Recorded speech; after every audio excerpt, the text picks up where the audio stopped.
Today on the People Strategy Forum, we're thrilled to welcome Stephen Steers. He's a master of reinvention and a beacon for those looking to keep their brands dynamic and competitive. So, as a founder and principal and consultant of his own firm, Stephen is not just a, a beacon of the market, he also shapes it. He has a blend of humor, insight, and experience that he has enriched his capacity to influence and to help leaders across the world. Some leaders that are in companies such as Google and Nike. So he has a broad experience. His book, Superpower Storytelling, underscores his philosophy that the core of sales and leadership is not just communication, but connection. So join us as Stephen unpacks the secrets of evolving your brand to not just meet the market, but also lead it. Hey, Stephen, welcome back. Good to have you. Great to be here with you, Sam. Thank you again for having me. And what's up, Jackson? How's it going, man? Good to see you again. Great to see you too. All right. Well, Stephen, we do have a new audience. I know you joined us last time on the Rewards Mastermind, but here we are on the People Strategy Forum. So we'll probably have some new listeners here. Would like to know who you are and what you're all about. So tell us, Stephen, about your background and how you got to being helping leaders tell their brand story. Tell us about that. Absolutely. First and foremost, I want to say thank you again for having me and letting me speak and share some things with your audience, Sam. I really appreciate it. So hi, everybody. I'm Stephen Steers. I'm a native of New York City, and I've been in the sales profession for a bit over a decade. And I've seen one of the key things that's helped me in my career, helped companies I've worked with and worked for be successful, is using stories to guide the mission and the vision of the company to keep people engaged. And so today, my hope is that I'll get to impart some things upon you that whatever role you have, whether you're in a revenue generating role, you're in the HR side of things, if you lead people, there must be some type of story or legend that you all share in order to go forward. So I firmly believe stories close the sale. Whatever you want to substitute for a sale in your parlance for your role, but they never close the conversation. And so today I want to share some ways that you can open more conversations, have deeper conversations, and share those with your team for better results. Yes, and I think that's an important context to what you just mentioned there. So it doesn't. We all in some element of we have to tell our story in a lot of different contexts. You know, whether you're selling a product or selling yourself, getting ready for that job interview, or you're trying to attract employees to work at your organization. It's all around a story, a brand. We're telling people either about our personal brand or a company brand, those things that are quite important for leadership. So absolutely. What are the first things that leaders need to think about when they prepare to tell their story, Stephen? Hey, I love the question, Sam. And I think the first question is for a leader, because storytelling can sound a little fluffy to some folks. They're like, I don't know if I need it. So I want to cover a couple of things here. And if it's cool, I'm happy to share my screen. I'll talk through this for listeners, and for anybody listening, I'll actually share this resource with you afterwards. But I want to cover why you should share stories at all, right? What's the point? Let me run that through you. So the first thing is, when a story is recounted, the human brain releases cortisol, dopamine, oxytocin, and each of these help people retain knowledge and experience genuine empathy. Why is that important? If you're running a company and you have a team of people, you want them to retain the information you're sharing with them for sure, so they know that they can act on it, but you also want them to feel something about it so that they feel included in what's happening. And if you're telling a story about that, that's the fastest way to shortcut to the person inside of your organization and get to their emotions so they also feel like they can be part of what's happening. So that's number one. That's the first piece. Second thing is, stories can be recalled up to 22 times better than just facts. So you want to think about this. If you're running a team and you're heads of an HR organization, the story you pass on to folks inside of the organization is something that's much easier for them to tell to others to keep everyone on the same page in compliance or whatever that is. And it's just much more fun in conversation as well. So why is this generally important? First is it helps you make better business decisions. having a guiding principle that everybody is online with helps you make better business decisions. For example, we'll cover this a little bit later when I cover a little bit of the framework, but you want a story that everybody knows. And whenever anybody has a question about, oh, should I do this? Is this the right action to take on behalf of the company? You can always point back to the story and say, is this helping this story become better and get to fruition faster? So that's the first. Better business decisions can happen with storytelling. The next is it humanizes your process. We are a business, but we run with humans. So we're humans solving human problems in a business context. Stories are the currency of human experience. The more of them you have, is the easier it is for your people on your team to feel seen, heard, and part of something larger than themselves, and to leverage that commitment to help you get to that point as well. The third thing here is you become more memorable and differentiated. Everyone else is just dropping facts at you. They're not telling you anything that you can take or feel. And then finally, it can increase your conversion rates. Now, hold on a second. You might be saying, I'm not in sales. What do I care about conversion rates? For you, depending on your role, conversion simply means influencing. So at any point in any role, you're probably asking for someone to make a decision about a thing, whether that's creating buy-in on the technology you're going to have that's going to help you in your role, or you're asking for someone to choose a certain candidate. You are selling something. So your conversion is you getting that decision that you want to happen. So please substitute that in the way that you see fit. So that's why storytelling is important. And then the other thing here. And then one thing Sorry, here, go ahead. Stephen, I'd just love to jump in here. So also for our leaders out there, one of the big things as far as the importance of telling a story, this is often when we have to tell a story about why our mission or our purpose of the organization is important when we're trying to encourage new people to come and join us at the organization. Oh, yeah. And then also, even after they're part of the organization, we continually need to tell the story to continue that linkage between what a person's doing on their daily basis. And it doesn't make any difference whether they're mopping the floors or are designing a new product or serving your customers. We need to connect what they do on a daily basis to how that impacts the organization and furthers the mission. So storytelling is for leaders is a daily basis. I completely agree with you. And those that are really doing it well, everybody's in lockstep and moving towards that mission together, for sure. Great. Let's go on to your next slide there that you're bringing up there, Stephen. I was just going to share with the slide that I'm going to go back up here with the screen share, but the slide I'm sharing here says storytelling can boost conversion rates by 30%. So again, whatever decision you're asking somebody to make, whether that's buying your product or service, to work at your company, to agree with you, to back you in a meeting, whatever it is, you can increase the likelihood that someone does that by 30% just by telling it in the form of a story. And I don't know any other way to say that. If you're a leader and you're managing people, that's one of the fastest ways that you can get people to be on your team and acting the right way for what your company represents.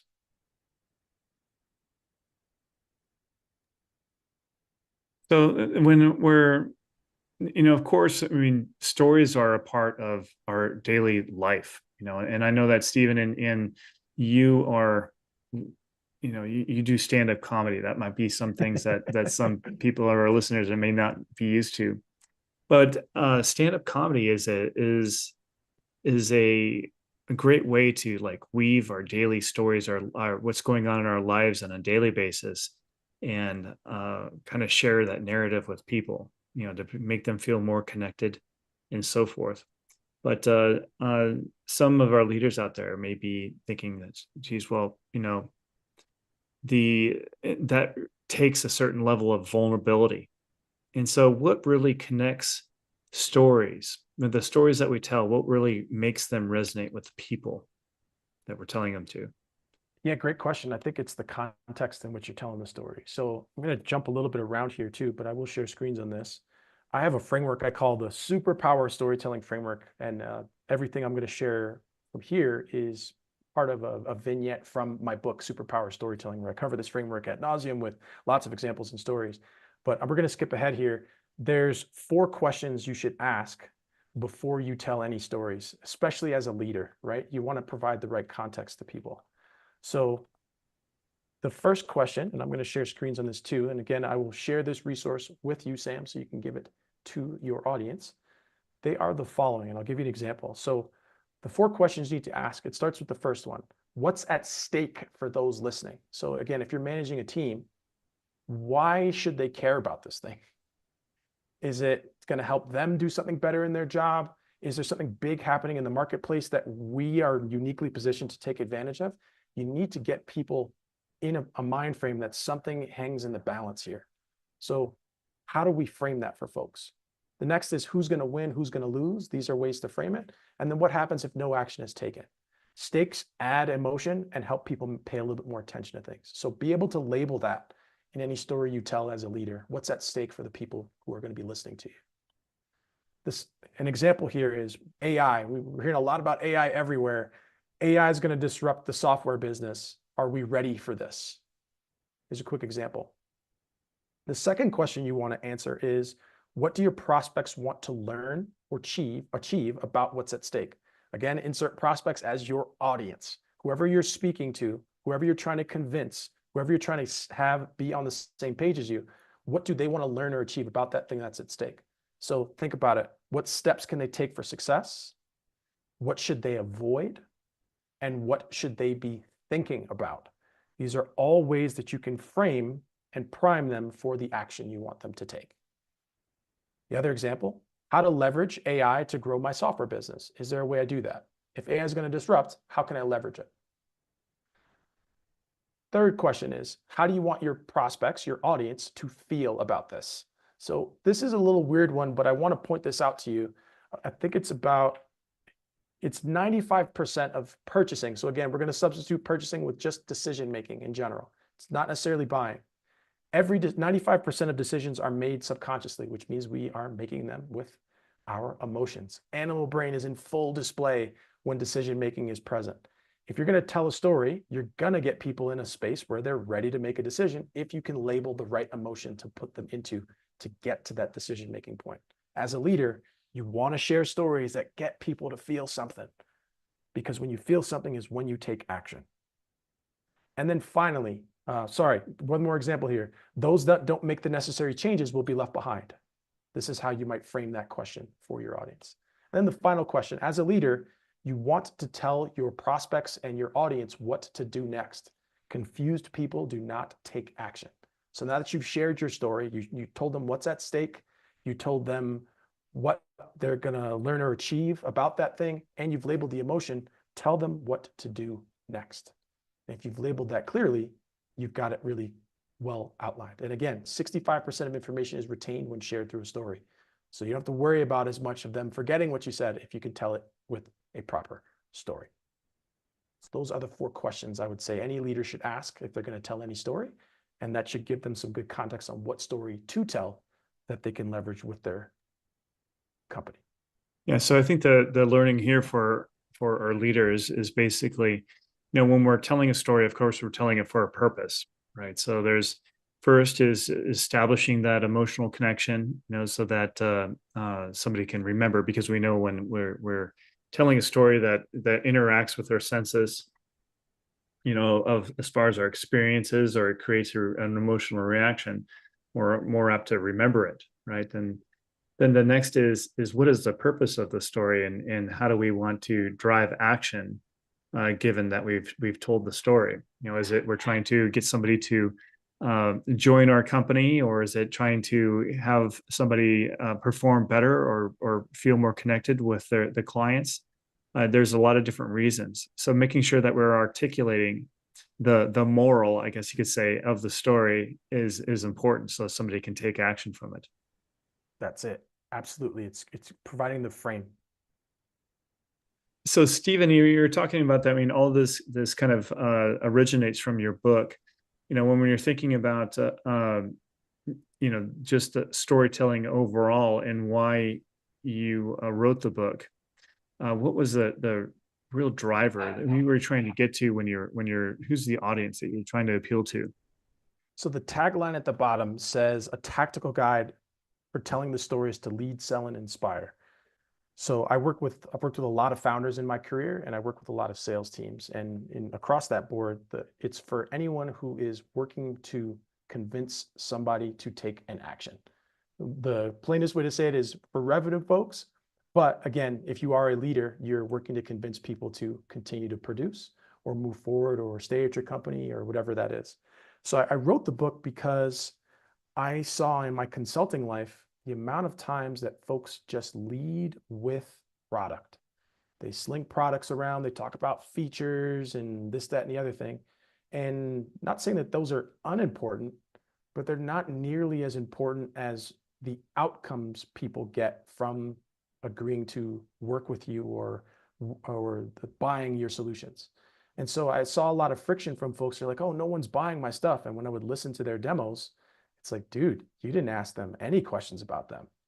You don't even know why they would be potentially looking to invest in something like this. You made it all about you. And so I saw this consistently enough to say, there's got to be a better way, number one. And then number two, I think the most interesting thing about what we do is who we are. And I don't think enough people leverage that. And so with a lot of the noise you see on places like all over social media and everything else, the best posts I have are ones where I get vulnerable and share examples about what's happening in my life. That gets me the most traction. It gets me the most conversations. So if you're not doing that, you're missing out on building a real rapport with real people in your business. And so I saw that gap, and I've noticed how storytelling has been helpful in my career. And I said, you know what, let me codify this in the way I'm using it so that I can empower some folks to use stories as a better way to move conversations forward and get to the results they want for themselves and their business. Yeah, so I think that's the big learning, right? So it's like when we're thinking about if we really want our story to connect with somebody, it's not just telling them about us, us, us. It's more about if you want your story to connect with somebody, you need to relate to them, relate to their needs and so forth. Even if it's just sharing a story with a friend or something like that, we want it to be we want it really to be powerful, right? It's got to be about Yeah. them. That's why people buy, right? I'm Yeah. going to buy to solve my problems, or I'm going to decide to go with you on this thing because you've properly addressed how I'm involved and what my needs are. Not there's no other way you can do it if you don't do it that way. Yeah. And so that's another thing. So Jackson, I mean, just like when I know that you're an outdoor enthusiast, you love, and love to get out in the snow and so forth. There's ski season that's coming up. There's you can take the snow machine or snowmobile out, and if you're going to buy a new product, what is the first thing that you do when you're interested in purchasing a new product or interacting with the company? I think, as with anybody, when you're looking to purchase something, you want to know why that product or that thing you're purchasing is going to be best for you. Everything is the latest, greatest thing on the market.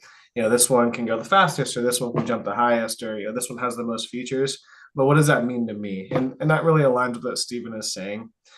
For me, I know when I think about telling a story, sometimes it can be daunting. What is a good story when you look at it? And I'm sure that's a lot of what you talk about in your book is how to structure stories. But I found that the people that motivate me the most to buy are those that don't just talk about the product; they talk about what the product's going to do for me. This is why you're going to go out and see your friends, and this is why you're going to be, the person that makes it the farthest up this mountain, or whatever it is. It provides a lot more meaning than just saying this is this big or this fast or this strong. So You're speaking to the outcomes you want for yourself.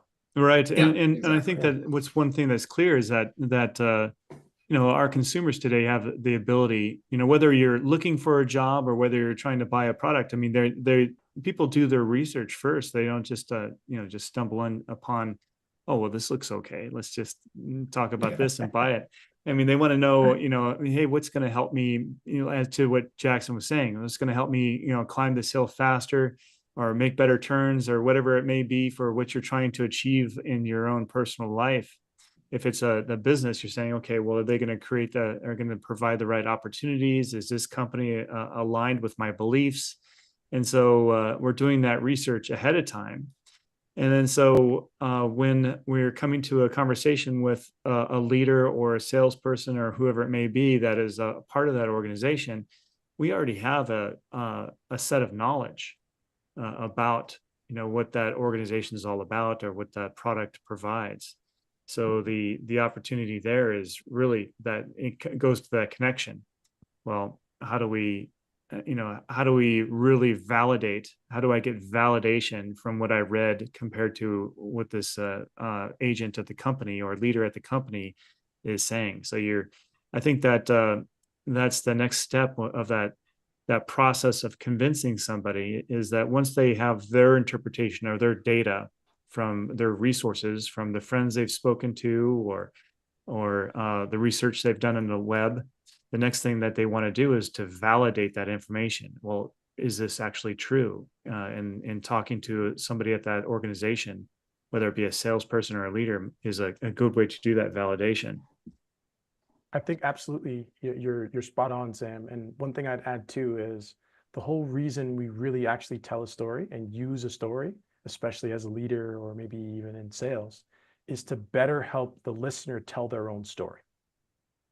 So it's a quicker way I can share a little bit about me, but in reference to you. Yeah.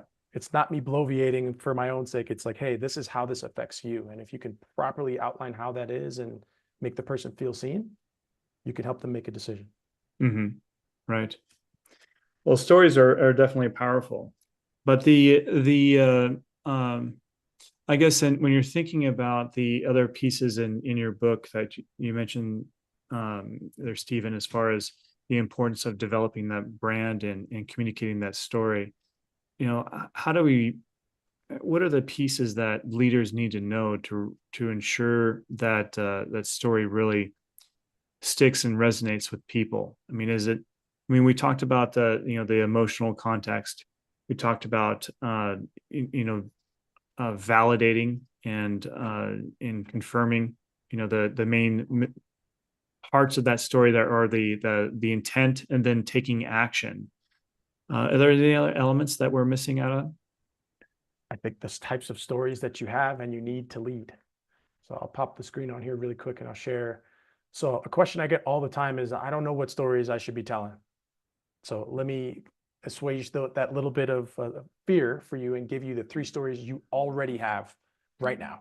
So the first one is your mission. So I want you to think about this. Where'd you get started? What's the moment you knew you had to share this message with the world? And where did one of your well-known traits come from? Here's what I mean by this. A lot of folks get confused when you hear the mission. They think this is what the company does. It should be why the company does what it does. The why behind it helps people align with the mission. And you could think of this 2 ways as a leader. This could be for your company, or it could be for you specifically as a leader of your team. You should know these stories so that you can share with people why you're doing this. Again, this is the massive part of an emotional output to be vulnerable.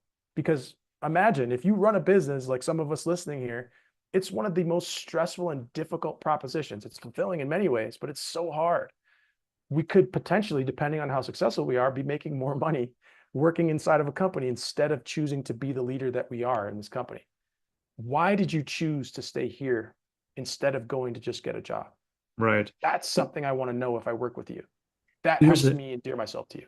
And here's another thing. I mean, it's just like, when we're letting many people that are running businesses out there, like, for instance, you might sell coffee, right? You're an owner of a coffee shop. Well, coffee, everybody, there's 5 other locations in town and maybe 100 different locations in any given city that sell coffee, right? So I guess the real thing is that what is the story behind that?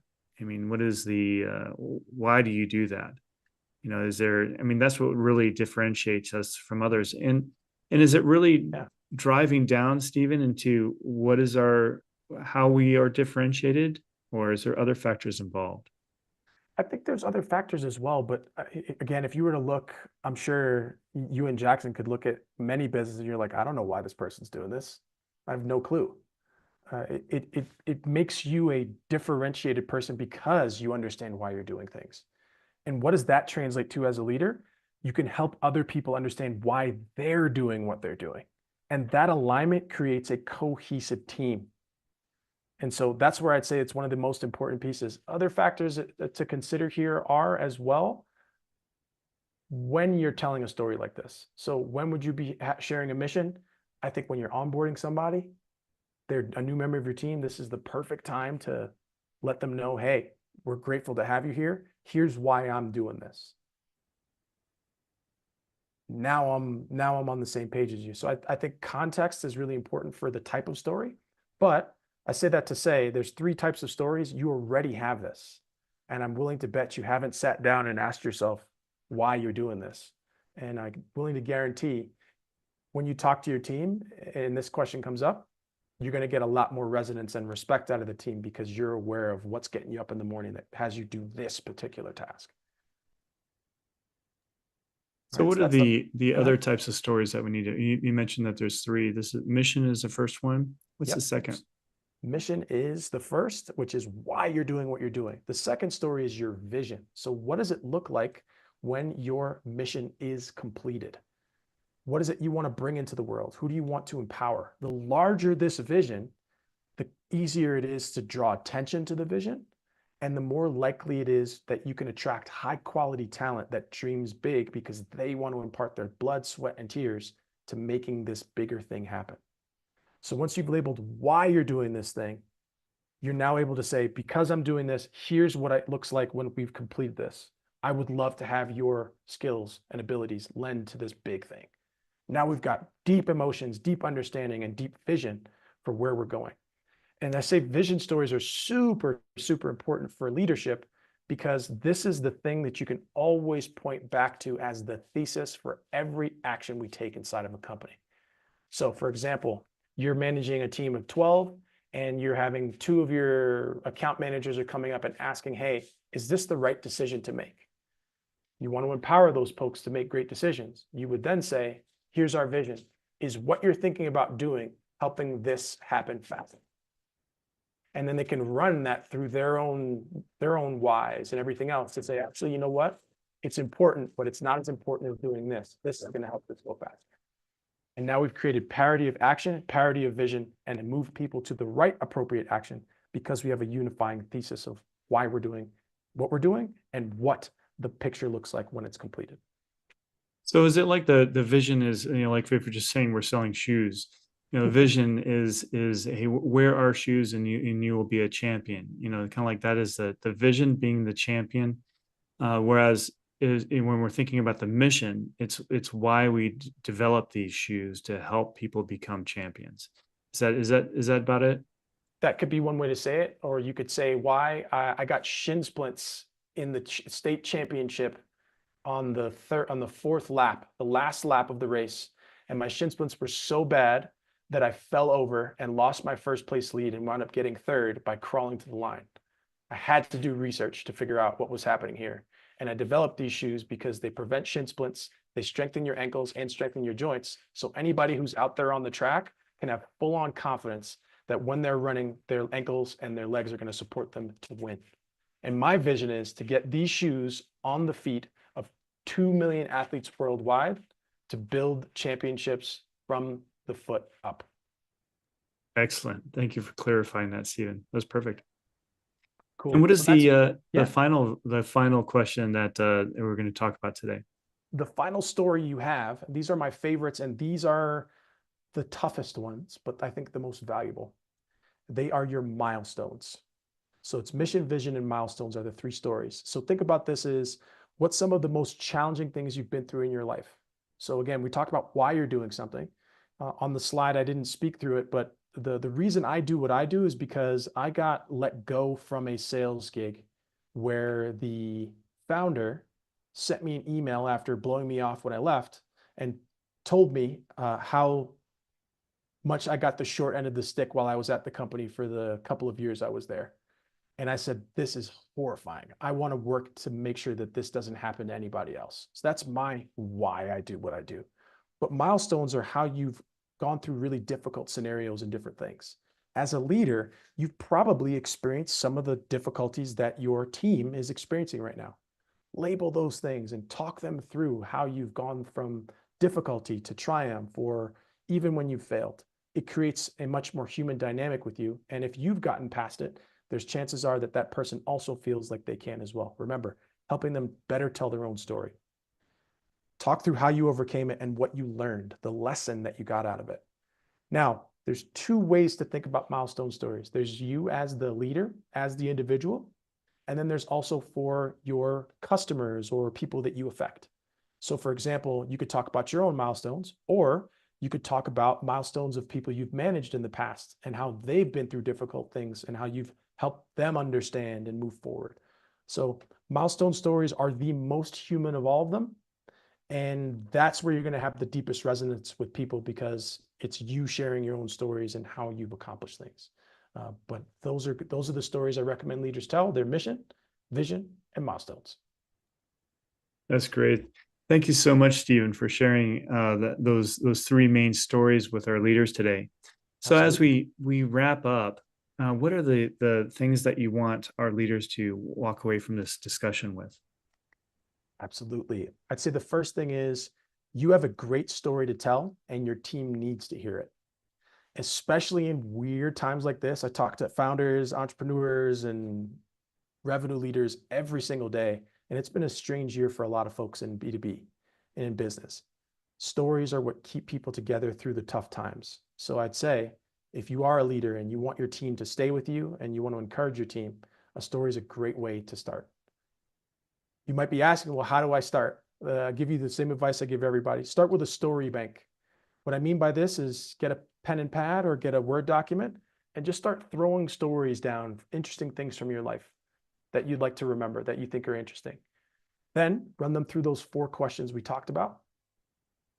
And now you'll have the right story to tell at the right time. That's where I would start. And if you have any questions, feel free to get in touch with me, and I'm happy to give you more context. Great. And so, Stephen, with our listeners out there that want to